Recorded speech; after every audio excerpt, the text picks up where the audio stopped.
Hello, everybody. Welcome to our webinar. This is Dave Green. We're going to start in just a minute, but before we do, I just wanted to make sure that this thing is on. If any of you hear me, if you could just tell me that that is the case. On the right side of your screen is a chat function, and I'd just like to know if from one or two of you if you can hear me all right. I see some of you are typing, which is a good sign. Thank you, all three of you that have answered so far. Fantastic. So Hannah, thank you. Luke, everybody, thank you. And now you've discovered the chat function, which you're welcome to use for the next hour to ask questions. We will try and answer them in real time, and if we don't have time, we'll answer them in writing, or at the very end, we're going to have a few minutes at the end for questions. So, welcome to our double webinar today. I'm Dave Green from examPAL, and I'm going to talk about mastering critical reasoning for the first half of the hour, and in the second half of the hour, my friend Doris from Admissionado is going to talk about MBA application essays. So I hope both of these things interest you. If you're more interested in MBA application essays, that'll be in about half an hour. And I'm going to get into it and start talking about critical reasoning in just a second. After I introduce myself, my name is Dave Green, and for about 5 minutes, I'm going to talk very briefly just about examPAL and introduce us. So what is examPAL? We are a test prep company. We are formed by a group of tutors and test prep teachers that have been in the business for dozens of years and got to the conclusion that we think that most people who study for tests pay too much and they do it for the wrong thing. What I mean by that? Well, regular courses, one-size-fits-all courses that take place in a classroom tend to be frustrating because we get taught one way to solve every question. That is, a whole class gets taught, this is how you solve this question.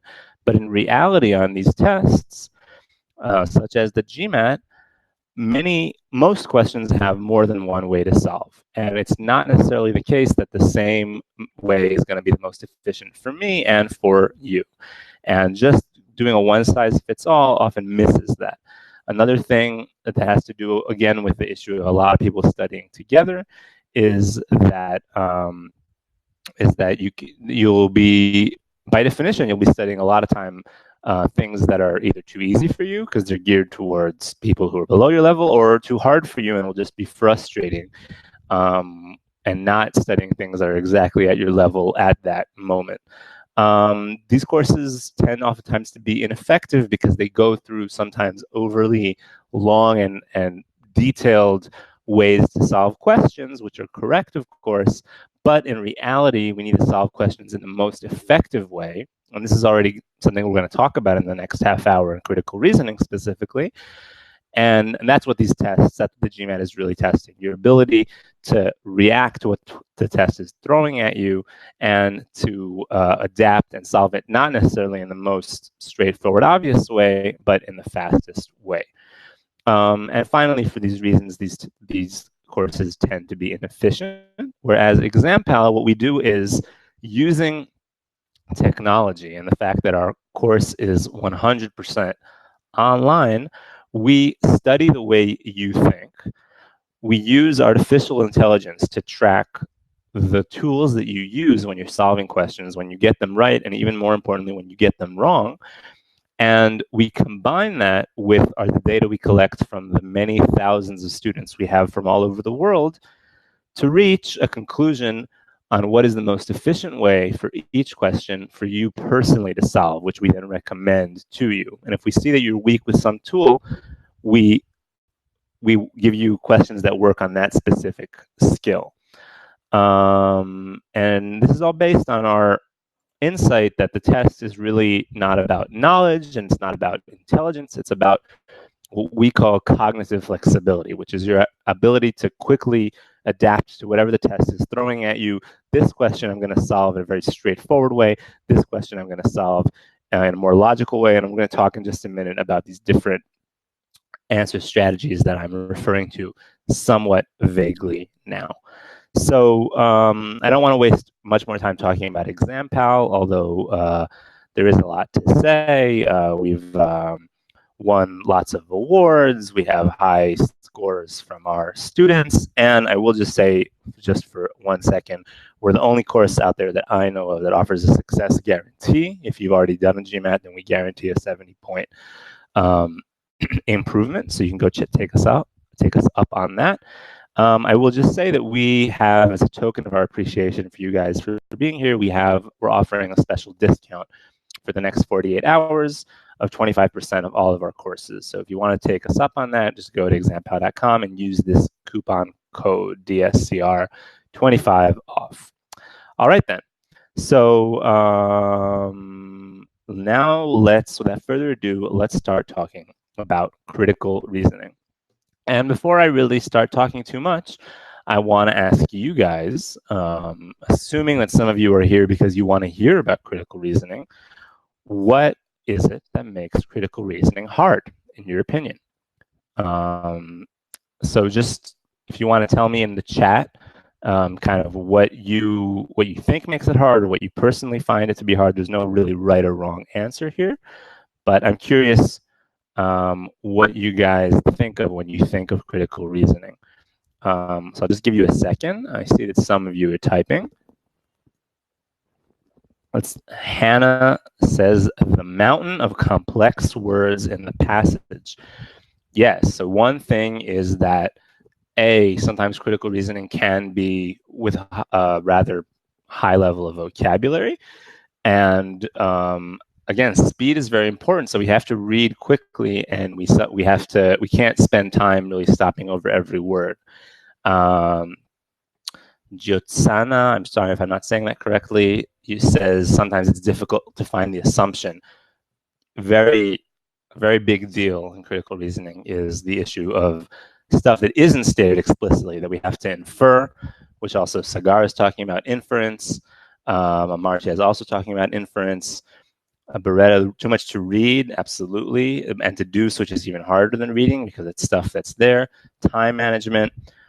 All of these things are correct, and I'm going to try and get at least to some of them in the time that we have here. So all these things are correct. I'll repeat some of them, and I'll add maybe a little bit. So the first thing really is time pressure, right? As you know, in the GMAT, time is really of the essence, and critical reasoning is probably one of the places where it's more difficult because there's relatively a lot to read, not as much as reading comprehension, but there's relatively a lot. The answers, and this is important, the answers tend to be quite long. So if we read the answers, we're going to read at least twice as much as the passage itself, the prompt. And simply put, if we go over everything, it's going to take us a lot of time. And the other thing is that it's designed to confuse us. It's written in a way that can be interpreted several ways. The answers are not just random wrong answers, but they're answers that are designed to look good but be wrong. And what both of these things combine to create the fact that we have time pressure and that the answers are themselves confusing is that we really can't afford to go over all of the answers. If we go over all the answers in critical reasoning, we're going to run out of time. We're not going to have enough time to really think about the questions. We might not have some time to even do all of the questions. We might end up skipping some. And another issue is that it might not even help us because some of the answers are downright misleading. They're designed to make us think that they're right. They might even be right in a sense, as in, by which I mean there are wrong answers that say things that themselves are not wrong. They're just not the answer to the question that was asked. So examPAL, what we do in the course is for every question on the GMAT, we offer 3 answer strategies how to solve it. And critical reasoning is no exception. So the PAL in examPAL stands for these 3 different strategies. The P is precise.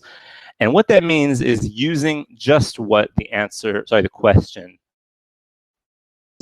think about it on our own and get to the answer on our own. So in critical reasoning, that means using just the prompt, thinking about it, understanding what it's trying to tell us, and only looking at the questions after we've already figured out a lot about what the question is going to be like, and we have already a general answer, at least, of what it's going to be like.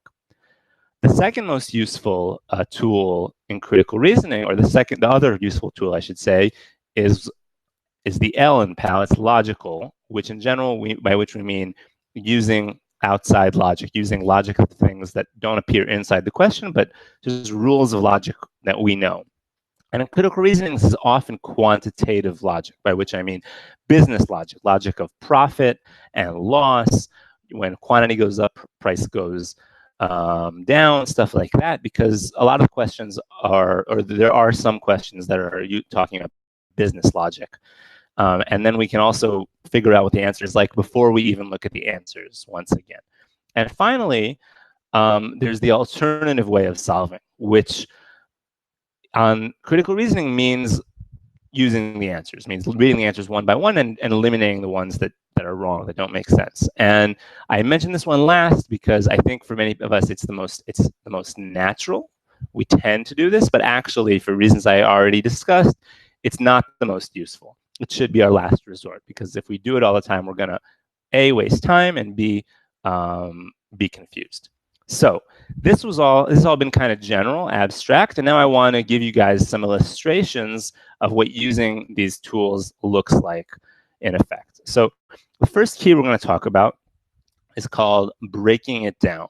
And what I'm going to do is I'm going to put up a question now on the screen, and I'm not putting the answers at all. We're just going to read the question, and that's not by mistake, because the precise tool is about using the question only. So let's read it real quick. By the way, I am going to do this rather quickly. We don't have time to talk about the question very much in depth. I have some more specific points I want to make. If I'm moving too quickly for you, don't worry, because this whole thing is recorded. If you've signed up, you'll get a link afterwards to its recording, and you'll be able to look at it at your leisure. So let's read it quickly after that's been stipulated. Many new office buildings have emerged in Saint Martin, virtually doubling the available office space. The city is expected to maintain this population and does not currently have any shortage of office space. Nevertheless, investors have almost tripled the amount they were willing to pay for any available office space or any future office building projects in the city.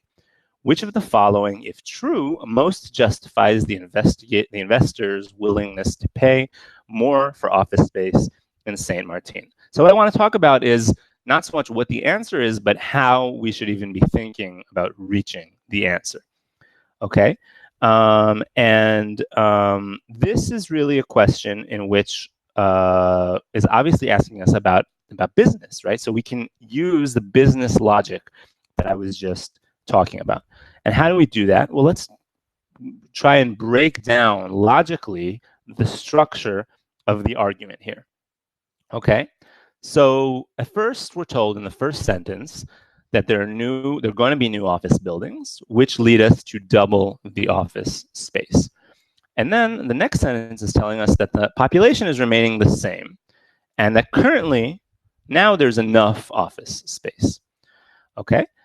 And the third sentence is telling us that the office space is expected to be paid for by triple the amount that it is now. And if it wasn't clear to us that there's something surprising here, then the word nevertheless at the beginning of that sentence is a very strong clue that there's a relationship of contrast here, and that this fact is surprising, right? We wouldn't expect, if there's already enough of something and we're adding more of it, but the population of consumers is not expected to change, the population is expected to remain the same, we wouldn't expect the product, which is now more, there's more quantity of the product, we wouldn't expect its price to rise. We'd expect the opposite, I think, right? And this is really where we can put our thinking caps on, right? Why would it be that more money paid by investors is paid by investors even though the supply is high and we don't know that the demand is going to be higher? And really, we can just think about this logically. So if any of you guys have any thoughts on why this could be, whether it's specific or just a general kind of ballpark estimation of what could even cause this kind of thing, right? Given what we know, if the population is remaining the same, we're doubling the amount of office space, why would we want to pay more for office space when usually we expect that more quantity of a product means that it's going to be cheaper, the price is going to go down? If any of you guys have any thoughts, this is, we'll share them with me. And what you're doing now, if you're even thinking about it, this is what solving it in a logical way looks like. Breaking it down as we just did, and thinking what could be the explanation. So the first answer that's being thrown out is that more commercial businesses are expected in town. Okay, this is good because we know that the population remained the same, right? But we aren't told that the demand will remain the same. And if this was true, this would expect why the demand would go up even though the current population is not expected to change. New businesses coming to town. The place is going to be a business hub. St. Martin might be on the verge of being the next hotspot. Great. So you guys are all thinking pretty similarly. You've understood that what has to happen is that there's going to be something else that isn't connected to population that is going to drive the demand up, and that something probably is going to be business, or business is a strong contender for something that isn't population that makes this happen. So we know that there's an expectation of high demand, right? This is the first thing that we can figure out, that the investors must have, for whatever reason, an expectation of high demand. And this is what we're going to be looking for in the answers. So obviously, we are going to use the answer options at some time, that is. But if we're solving the logical way, only now will we even shift our gaze down and look at the answers. We're going to read them quickly, and we're going to say, what is going to give us a reason for an expectation of high demand? And specifically, if anything is talking about new businesses coming, that is really going to jump out at us. So we don't have time to go over all of them, but I'll just tell you guys the answer. But it exactly fits what we're talking about. The answer is C. A new stock market is about to be launched in St. Martin and is expected to attract many finance and service companies that can afford higher rental rates. So you guys really hit the nail straight on the head. This is exactly what some of you thought of. Now, notice that none of you said specifically a new stock market is going to happen, right? And because you didn't have any reason to, there was nothing about a new stock market, and it's not something that you should have thought of. But so what I'm trying to say is that thinking about it a logical way doesn't mean we're going to figure out exactly what the answer is going to look like and then find word for word what we predicted. We're going to have a general prediction of kind of the ballpark of what an answer is going to describe. And then we're going to go through the answers and find it pretty quickly, because really, just for an example, if we look at A here, we can immediately see that A just has nothing to do with what we're looking for, right? Built in the beginning of the previous century, they have historic and architectural value. Very interesting. Maybe it's true. It has nothing to do with something that can explain why the demand is going to go up relative to now. And the same is true for the other answers. So this is really what a logical answer looks like. The last point I want to make is up on the screen, we put in here kind of this logical breakdown of a summary. Personally, if I were solving this question now in a test, I would probably write down on my page something very similar to this logical breakdown. Should you? That's really a personal question. Some of you will be comfortable with writing down like a detailed logical breakdown with kind of complete sentences and just kind of a summary. Some of you might be comfortable with just kind of a one-word thing like demand up, supply the same, question mark. Some of you might not want to write it down, but you still should be doing this logical breakdown in your head at the very least. So the amount of detail you get into is really more a matter of both personal preference and the amount of time you have. But the point remains the same. So the two keys that we just discussed is write a logical summary and use it to help you infer a likely answer. And in general, utilize this tool when questions that deal with topics in which we have learned logical keys, or in an examPAL course, we learn logical principles. A lot of them have to do with quantitative issues or with business. So let's keep moving. The next key we're going to look at is called mind the question. And here I am going to put the answer choices, up on the screen because we're going to use them. But let's start by reading this question. With continuously growing populations, developing countries are purchasing many genetically modified crop GNC plants whose yields are substantially higher than those of regular plants.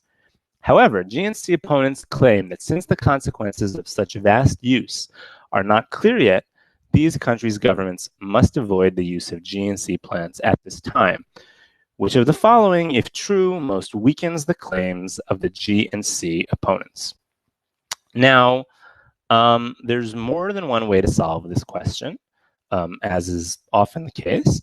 But what I'm going to show you here is how what using the alternative tool can look like, and kind of the pluses and minuses that go along with it. So, as I said before, using the alternative tool means going through the answer choices and comparing them to one another. Okay. So, that doesn't mean, though, that we should just jump into the answers without thinking at all. We do want to think about what the prompt has told us at a basic summary level. So what are we told? We're told that there's more population, right? And that for this reason, GNC is being, these plants are being purchased because they are more productive. But we're also being told that it's not quite clear what the results of this are going to be, which lead to purchasing less. Okay, so and the second thing is the claim. This is what the opponents are claiming, right? They're saying that since there are unclear consequences, we should be purchasing less, right? This is what they're calling for. And the important thing to notice is that this is what the question is asking us about, right? The question is asking us about what weakens the claim of the GNC opponents. So this is really what we need to focus on, this claim that since there are unclear consequences, we should purchase less, and not the first claim. So let's kind of go through them, okay? So the first answer, and now that we know that we're looking for something that talks about this second claim, so now we can look through the answers and see if they are even talking about this topic or not.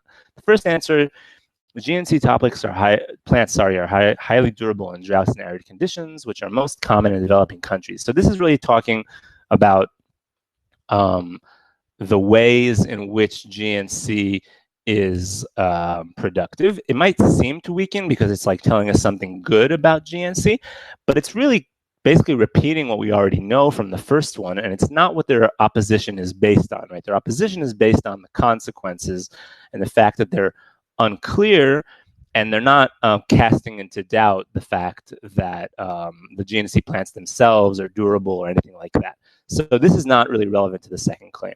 The same thing is true for the second statement, right? The population growth rate in the majority of developing countries is much higher than that of most countries that are considered developed. This is, again, kind of repeating or giving us background information, which just strengthens what we already knew, the reasons that the first claim is even being made, that there's more population, right? Now let's talk about C. So far, most research regarding the long term of consumption of GNC foods is still inconclusive. So this does have to do with the second claim, that there are unclear consequences. It's talking about the long-term effects.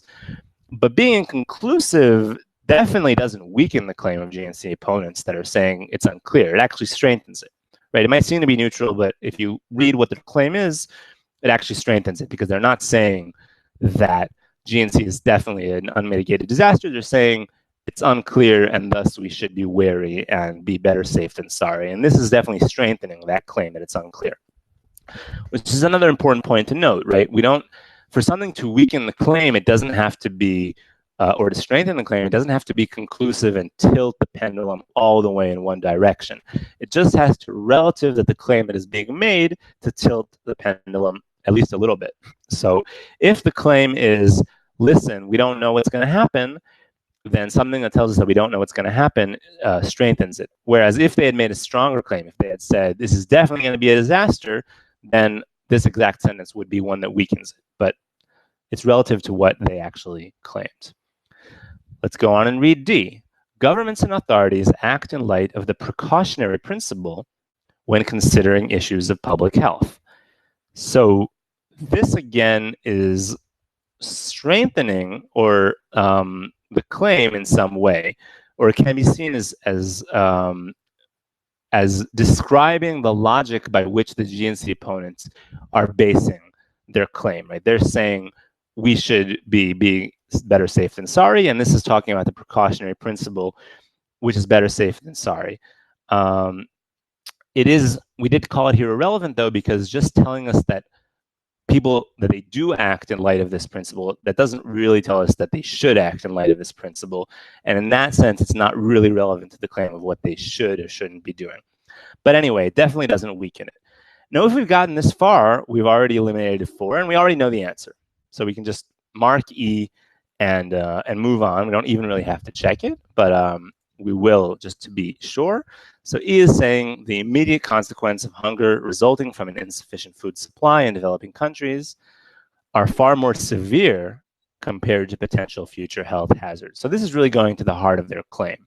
It's telling us, even if they're correct that we have consequences that we will have consequences in the future that might be problematic, even if that's correct, that still doesn't outweigh. In fact, it is far from outweighing the consequences of not using this technology right now, because the first claim, the one that we should be using it because more population, really has precedence over the second claim that we don't know and we should be better safe than sorry. So I hope that was clear why it weakens. You're welcome to ask questions if it isn't, but more than the question itself, what I want to point to is the keys that I was trying to illustrate here. So the first is that we need to make sure that we're answering the specific exact question that we were asked, right? So the first thing that I mean by that is we need to notice that we're asked about the claim of the GNC opponents. If I hadn't read that correctly and thought what weakens the claim of I saw weakens the claim in the word GNC, and I thought we're being asked about what weakens the claim of GNC supporters or GNC, then obviously I'd 100% get the question wrong. But even more, if I read the question well, but I didn't really take to heart the fact that the claim of the GNC opponents is specifically that it's unclear, right? Then I could have thought that C weakens it.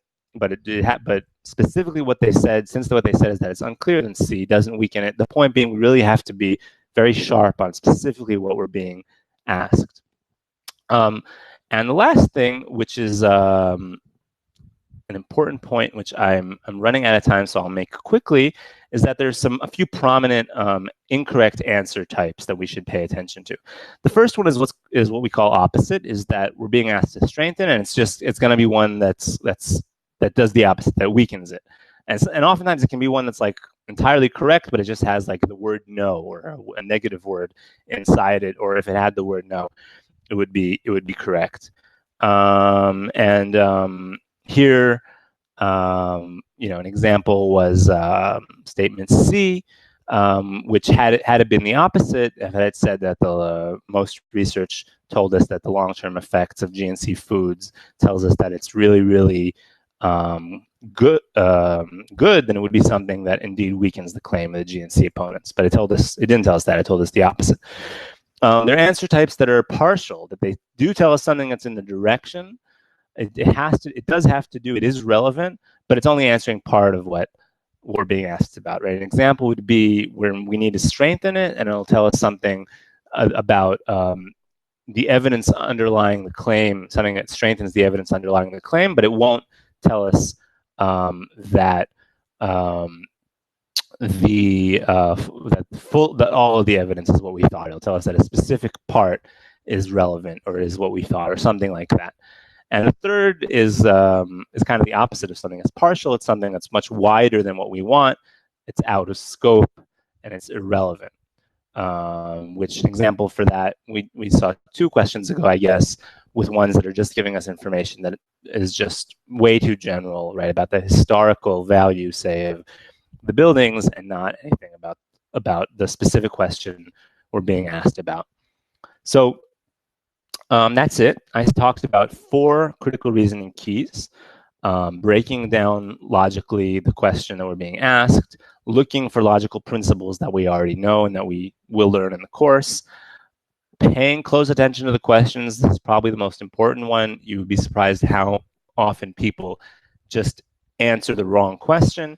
And finally, being familiar with kind of patterns of wrong answers so that we don't get fooled by them.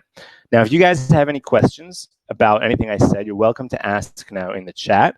I'm going to be handing it off. So I will either answer now in writing, or at the very end in half an hour, I'll come back and I'll answer it out loud. And you're welcome to ask at any point for the next half hour. But for now, I'm going to be handing this over to Doris from Admissionado, who is going to talk about MBA applications, and I'll be back with you guys in half an hour. Thank you, Dave. Hi, guys. This is Doris Huang with Admissionado, as Dave mentioned. We have partnered with examPAL in the past. We think we're a really good complement to what examPAL has to offer. They're more focused on exams like the GMAT, and we focus on admissions consulting, the whole package. So let me just do a quick sound check. If you guys wouldn't mind doing the same thing you did for Dave, if you could just pipe up in the chat window, let me know if you can hear me. Great. Thanks, Luke. Okay, so let's switch gears here. So again, I'm sure many of you are obviously focusing a lot of your efforts and time right now on preparing for the GMAT or maybe the GRE, depending on the schools you're applying to. Admissionado, the focus we really bring to the table, let me just page through the presentation here. Sorry, guys, bear with me. Okay. You know, our focus is really on the entire package of when you apply to elite MBA programs, what are the considerations above and beyond the GMAT that you need to take into account? So we are, I'll tell you a little bit about us in a minute, but this particular webinar is going to be about application essays, which we believe are, you know, I don't know that there's one single most important component of an MBA application because it's a package. But I personally think that the essays are extremely critical in the sense that it's your chance to tell your story. And especially on paper, right? If you get to the interview stage, you have the opportunity to present yourself verbally in front of an alumni interviewer or an admissions officer. But before you get to that stage, you have to get past the paper stage. So these essays are extremely important in that sense.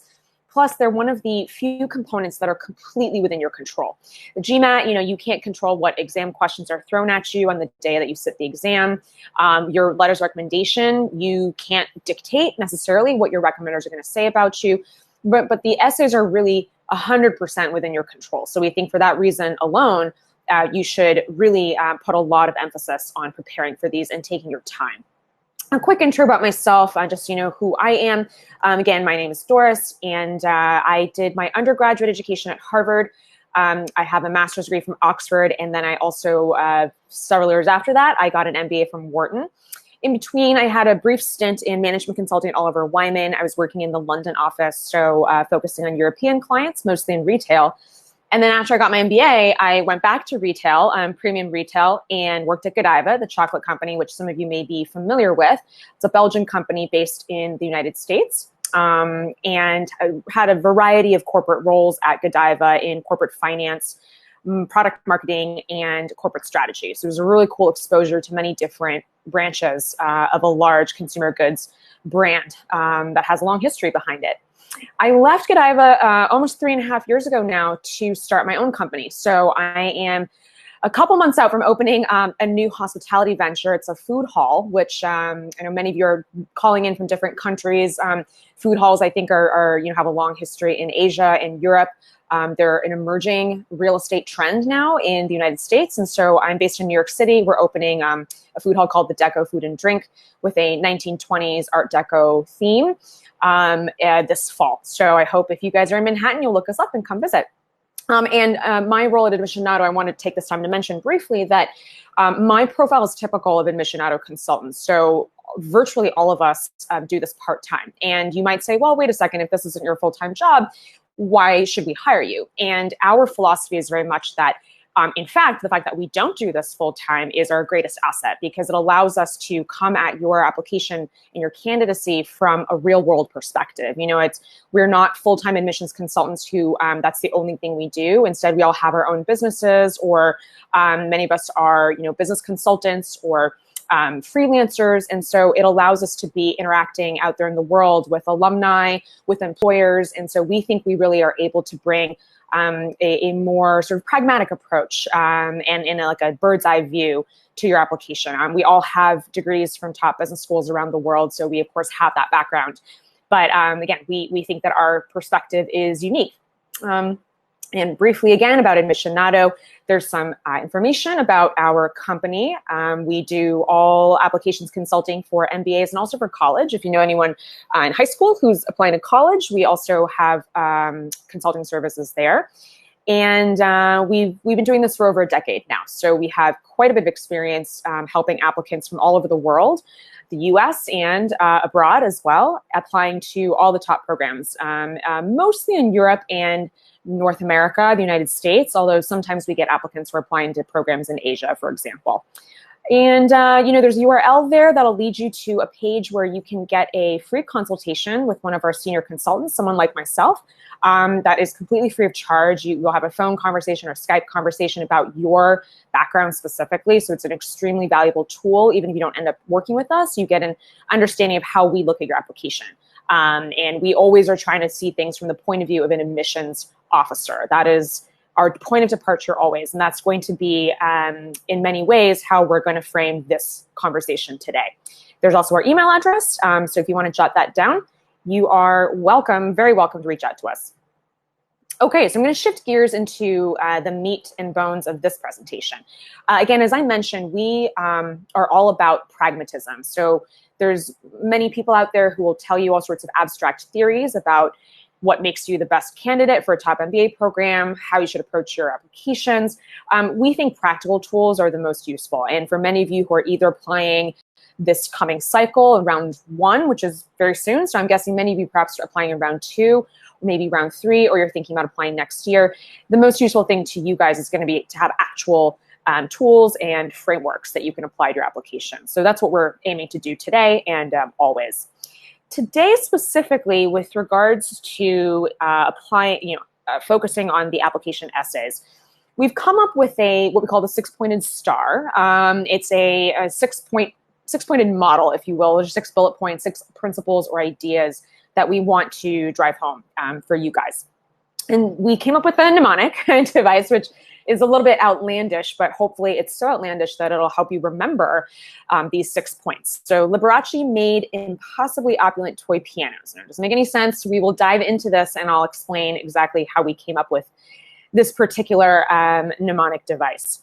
So these is either 6 words here, and each of these is shorthand for one of the 6 most important attributes that we believe admissions officers look for in candidates. So again, at the end of the day, our approach is always put yourself in the shoes of an admissions officer at Harvard or at INSEAD or at Wharton.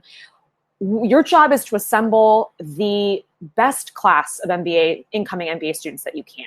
How are you going to go about doing that? You're literally reading thousands of applications.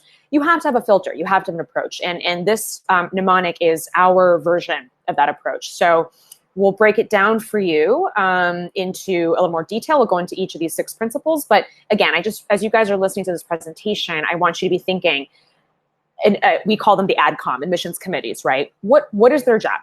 Their job, it's like, think about if they were placing bets on racehorses, right? They want to make the best possible bets. Out of assembling a class of 800 students, chances are not all 800 are going to go on to become, Fortune 100 CEOs, but you want to increase the chances of success of your class, your MBA class, 15 years from now, 20 years from now. You want to increase the chances that as many of those alumni as possible are going to be business leaders in whatever fields they're in. That's their job. So your job is to convince them, the AdComs, that you are a great bet for future success. Let's dive in to the 6 principles. Briefly, again, we're going to drill down each of these, but they are leadership, mold breaking, inward looking, outward looking, what makes you tick, and where's your plan? Where's your plan? What's your plan? Let's start with the first one, leadership. Before we get there. Again, I've mentioned this in a couple different ways up until now, but I want you guys to think about these 6 principles. Let me back up one slide. Not as a checklist, right? So you shouldn't be looking at this thinking, okay, I'm a leader. Okay, check. I'm mold breaking, check.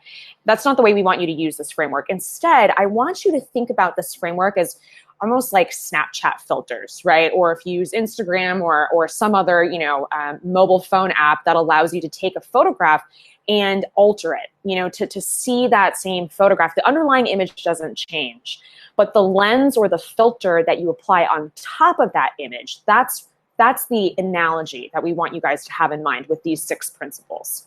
So let's talk about some specific examples. I think that'll make it clearer.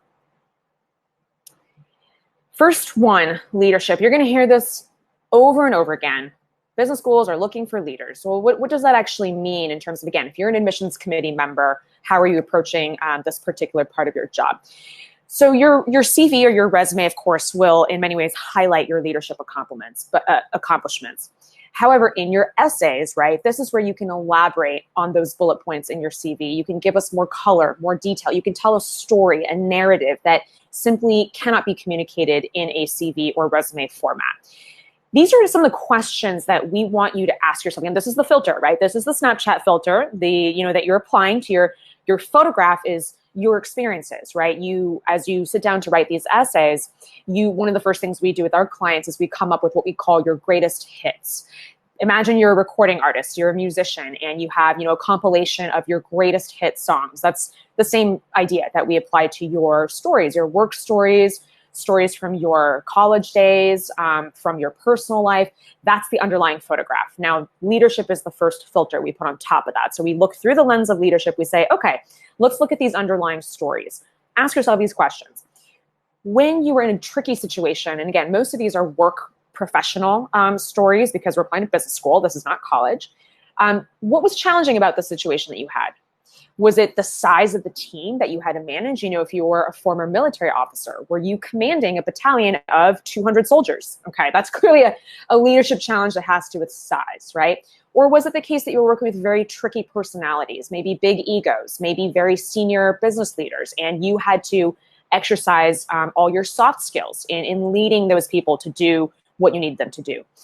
Was the challenge situational? Did you show leadership because you were dealing with some sort of pressure, timing pressure, financial pressure, or were you trying to mediate between different cultures? Did you show a particular leadership style? Are you, even if you're pretty early in your career, do you have a story where when you look at it from a leadership angle, do you think that there were examples in that story of how your leadership style perhaps is unique or distinct or different from other people's? And then the other really big leadership question, of course, is what contribution did you make? What contribution did you make to a project, to a company, to a team, to a client? These are all different angles through which you can view an underlying story to tease out leadership traits, because everyone wants to put on their resume that they were the managing director of this division or they were the captain of this team. It's true, those are very black and white ways to communicate that you were a leader, but we don't know anything about how large that team was that you supposedly led. We don't know how tricky that situation was. How challenging was it? We don't know if you led the team in a way that was really exceptional, really extraordinary, given your background or given the country that you work in or the company that you work in. These are all those leadership attributes that you're not going to get across in your CV, but instead they come through when you tell a story in a particular way. So that is really what leadership boils down to. Okay.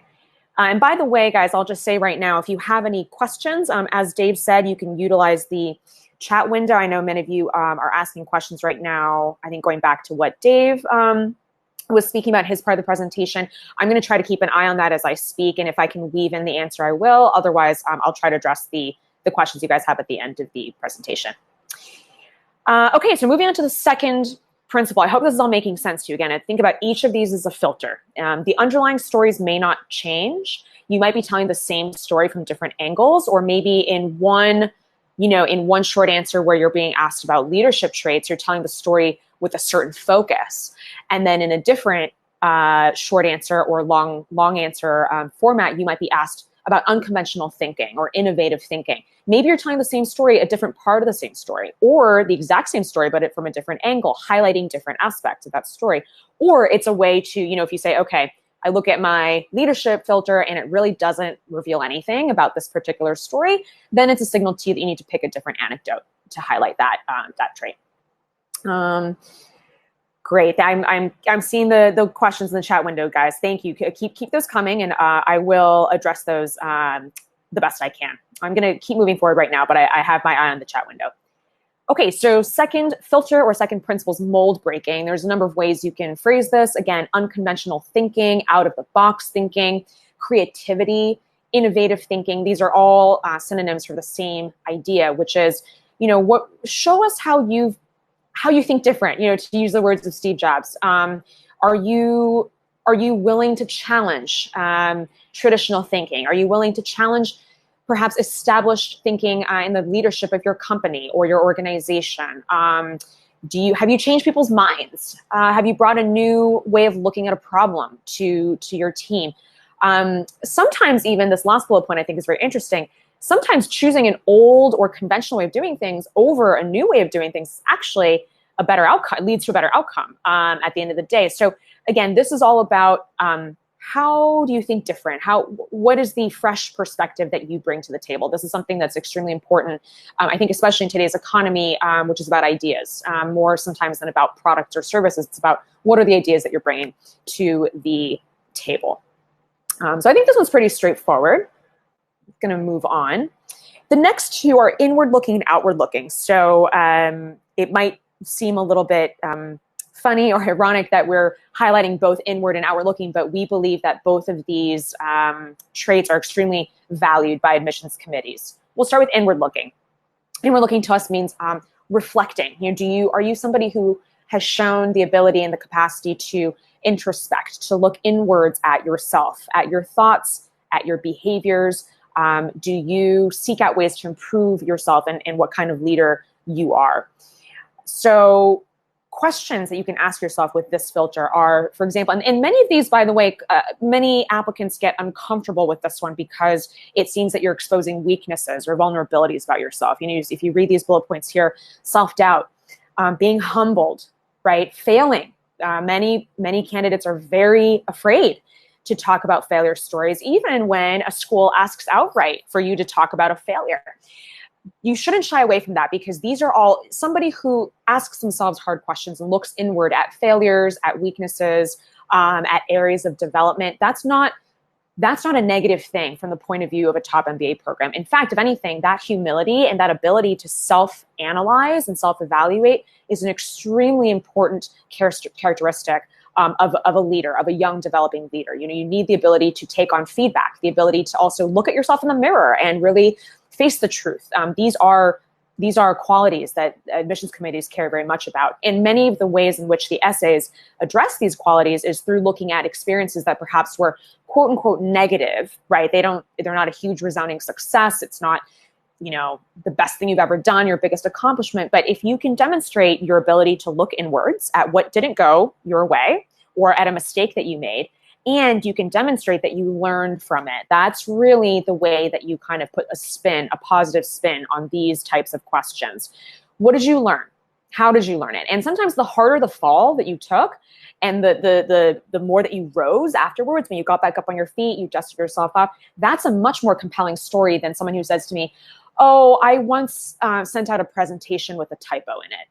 Not interested. Now, that's clearly somebody who is too afraid to really look inwards at themselves and question, how they're imperfect, because all of us are imperfect. So sometimes the bigger the failure, so long as you can show that you turned it around, or, you learned from that lesson, and the next time a situation like that came up, you reacted differently. That is gold when it comes to inward looking. I hope that makes sense to you guys. We're going to flip this one a little bit on its head. Number 4 is outward looking. This is more about curiosity. Are you somebody who is very inquisitive? Do you seek out advice, opinions, lessons from the outside world? This can be from your colleagues, your bosses. It can be from clients that you've worked with, or partners, teachers, mentors, right? And we're interested in finding out, are you somebody who's constantly, again, learning, not just inwardly from your mistakes or your failures, but also outwardly? Do you observe others? What makes other people successful? What makes them not successful? How do you apply those learnings to yourself? That's what outward looking is really about. And here we listed some questions that you can read through about ways for you. Sometimes it's not that obvious where you draw your inspiration from or where you draw your learnings from. So these are some questions you can ask yourself to really drill down to how do you demonstrate curiosity? Again, especially in your professional life. I think these are pretty straightforward. Gonna move on to number 5. It's a little bit more abstract. What makes you tick? Another way of saying this is what motivates you, what excites you, what brings you energy. This one's interesting because, again, we're talking about business school applications. So there's going to be a focus on your job history, your professional career. And, hopefully you're somebody who finds enjoyment in what you do for a living, or perhaps you're going to you want to go to business school to switch careers, to switch to a different path or different industry or different role. So what we're really trying to drive at with this filter or this particular lens is help us understand where your excitement comes from, your professional excitement, your career excitement. A good question that I really like here is number 2, what excites, agitates, or inspires you when no one's looking, right? So you're not seeking external validation for your career success. What is intrinsic about why you do what you do? Or if you don't like what you're doing now and you want to switch careers, what excites you about the career that you supposedly want to pursue after business school? Number 3 is another great way to get kind of at the heart of this. What trade would you make for, say, a lower salary? So you would be willing to take a pay cut in exchange for what? What is it? And the answer shouldn't be a title or a promotion. It should be, well, I would really love to be doing X, Y, or Z with the 60 hours a week that I work, or with the next 20 years of my professional career. That's really what we're trying to drive at here. Sometimes you'll be asked this question outright. Stanford has one of their long essays is about, basically this: what motivates you, what matters most to you, and why is how they phrase it. So sometimes you get the question straight out. Other times it's something we want to weave into your answers as a theme. But this is, again, very important to AdComs. They want to know that you're driven to do what you do because you have some sort of inherent interest or stake in what you do. It's not just because you're doing it for the money or for the status, right? Or because your parents told you to do it, or your former boss told you to do it, because that's not, those external influences, they can change, right? And what we believe is that if you're really driven from inside, here we call it your belly, right? As opposed to your brain. It's coming from your heart, not your head. We think chances are higher that if that's the case, you're going to really push through those obstacles that you're going to meet undoubtedly down the road. And your chances of future success are probably going to be higher. That's the bet that we're making. All right. This is just another way to think about this, what makes you tick. So we just give you a quick example here on the left. Let's say we have somebody who wants to work in finance and they come from a finance background. Their parents were in finance. They majored in college and they worked in Wall Street. Okay. Versus, let's say there's a different candidate who wants to go into finance, but their background is very unusual. You wouldn't expect that someone coming from this sort of, story or family would want to go into finance. It's surprising, right? So just on the face of it, we're likely to believe, as long as the second person can demonstrate that they are, they've taken steps to get into finance, they're not just wishing upon a star. The second one is more compelling because it passes what we call the inconvenience litmus test. In order for someone who comes from such a wacky background to want to go into finance and to take the steps towards doing it, it shows that they're really doing it because they're genuinely interested, right? Or there's something that they want to, some impact they want to have in the financial world, as opposed to, oh, my parents were in finance and so therefore I'm going to follow in their footsteps. That doesn't mean, by the way, that if you fall into the left-hand column or the left-hand side of this page that you're doomed. It simply means that the bar is perhaps higher for you to really persuade the admissions committee that no, this interest in finance really comes from you. It comes from within. It doesn't come from your environment. You're not doing it, once again, for the status or the pay. It's really a genuine interest of yours. So you're not, like I said, you're not doomed. It just means that you have to really dig deep and really demonstrate to us that this is what you want to do. Okay, so let's move into the sixth and final filter. Where's your plan? So this is everything we've talked about is all fine and well, but anyone can say, right, I want to be CEO of a Fortune 50 company, or I want to be the next unicorn in Silicon Valley. How are you going to do that? What is your plan?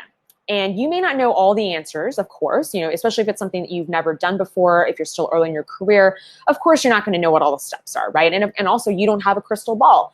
You don't know if the economy is going to change. You don't know how the industry is going to change. But we want to demonstrate here that you are a thoughtful person who understands logic. You understand that to get from point A to point Z, you have to pass through B, C, D, E, F, G, etc. You are somebody who's meticulous and who puts the time into not just dreaming big, but also breaking that dream down into the concrete steps that are necessary building blocks for you to get to that final goal. So, does your plan make sense? Would somebody who's in that industry or just a reasonable person say, yeah, you know what? I think what Dave or Sally or John here has written out as a plan, I think it makes sense. So knowing that you can't control everything, keeping that in mind, is this still a logical plan? Also, something to think about, what happens if you don't get into business school? Can you still execute your plan? What alternatives, alternative paths would you have to take to get to the end goal? And this links to, okay, I might still be able to reach my goal without an MBA, but here's why: if I do get an MBA from your school admissions committee, I'm going to be in such a better position to succeed down the road. That's a very compelling argument for why are you going to go to business school, because not everyone has a very good answer to that question. All right, we're winding down on time, so I'm just going to briefly sail through these last slides about where people go wrong. So oftentimes we'll see applicants who have great stories, but they don't highlight these lenses, right? These 6 lenses that we've gone through. They don't actually put on those lenses and say, how can I tell this particular story in a way that highlights my inward-looking traits or highlights my leadership? That, more than anything, that's often the problem, because at this point, you've done what you've done in your life, right? There's very little you're going to do now to change the underlying stories. So it's often, it comes down to, how do you tell that story? How do you apply those filters? And how do you do that is the next question. So again, as we mentioned before, the idea of this 6-pointed star, if you will, is not to treat it as a checklist. Rather, we want to use this analogy of what's called a phoropter. I actually didn't know this word until we looked it up. If you've been to the optometrist or the eye doctor recently, you'll remember this is the machine that the optometrist uses to fit different lenses in front of your eyes so they can understand what your prescription ought to be. That's the same way we want you to think about using these 6 filters with your stories. So here's a visual representation of, on the left-hand side, imagine that you have an essay draft telling a story from your career. And we're going to put that first filter, the leadership filter. That was the first principle. Let's pretend it's a magenta colored filter, and you're looking through that filter at your story, and you're looking for those leadership nuggets. What are the parts of the story that show that you're a fantastic leader, right? And then you do the same thing, same story, use a different filter. So our second filter was mold breaking. How are you an unconventional thinker? Again, now a different part of the essay draft is probably going to pop up. And then you do this over and over again with all 6 filters until you get to, so here's another example, what makes you tick, so you guys get the idea now. And so on and so forth until you get to, it's almost like this patchwork. And again, don't take this too literally. It might be the case that, these are for different essay questions, you're applying different filters for different prompts, or you're telling the same story in a longer form essay, but different paragraphs or different portions of the story highlight different ones of these 6 principles we've talked about. So that's really how we want you guys to think about this model of the 6-pointed star, which, just to remind you once more, Liberace made impossibly opulent toy pianos, leadership, mold breaking, inward looking, outward looking, what makes you tick, and dude, where's your plan? And finally, to wrap up, certainly when you're deciding what you're going to write about in your essays, picking the right stories is very critical. But again, we really think at this point in time, especially if you're about to apply this cycle or next cycle, really where your energy should be going is, how do you tell those stories to the greatest effect? And that's where these 6 filters come into play. That is it from me. let me just quickly, I think there was a question earlier from one of you about leadership if you don't have management experience, okay? If you haven't led a team, how do you focus on leadership? Yep, great. That's a very, again, so my answer to that, guys, would be, again, I think don't get so fixated on leadership as being a title, right, on your resume. Think less about, oh, I need to have a job title or a bullet point on my resume that shows that I'm a leader. There's got to be some story in your background. If you have to dig as far back as college, hopefully you don't have to go back that far in time, because ideally you've had at least a few years of work experience. And again, it's business school. You want to demonstrate your leadership in a work environment. But a lot of what we do with our clients who perhaps are younger in their careers or don't have as much experience or haven't led a team, as you guys are asking, we work with our clients to do in the early kind of developmental stages of the essay process is we dig deep into, okay, you might not have a job title that says that you led a team or you led a division, but I bet you there's at least one story, probably more than one, that we can come up with where you demonstrated leadership traits. I'm just going to back up real quick to the leadership slide. Here we go. Again, ask yourself these questions. Even if you were not officially the head of a team, right?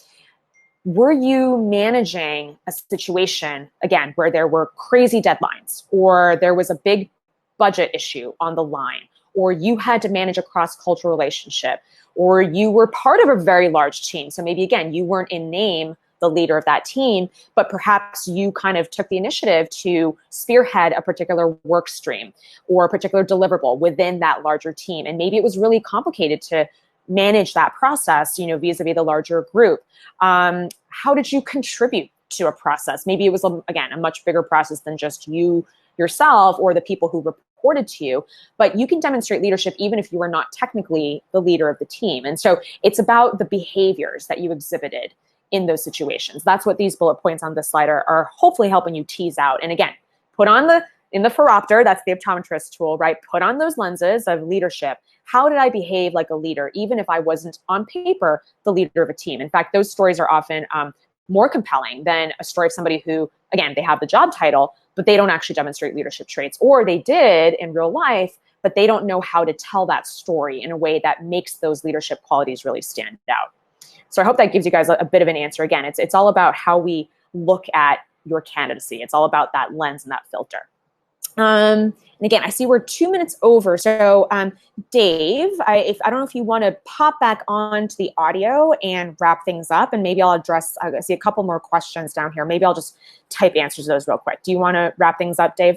Yeah, Doris, thank you. So I just want to jump back for a second and just share with you guys the special offer we have for you, because I believe earlier I might have given you guys not the correct coupon. So anyway, we have a Labor Day weekend 25% off on all our different GMAT courses. To take us up on it, go to examPAL.com. And really, that's it. Since we're out of time, then if you guys have any questions, I'll try and hang around for a few more minutes to answer them. But from me, at least, this wraps up our webinar. Thank you guys very much for being with us for the past hour. And we hope to see you again at a future webinar or on examPAL.com.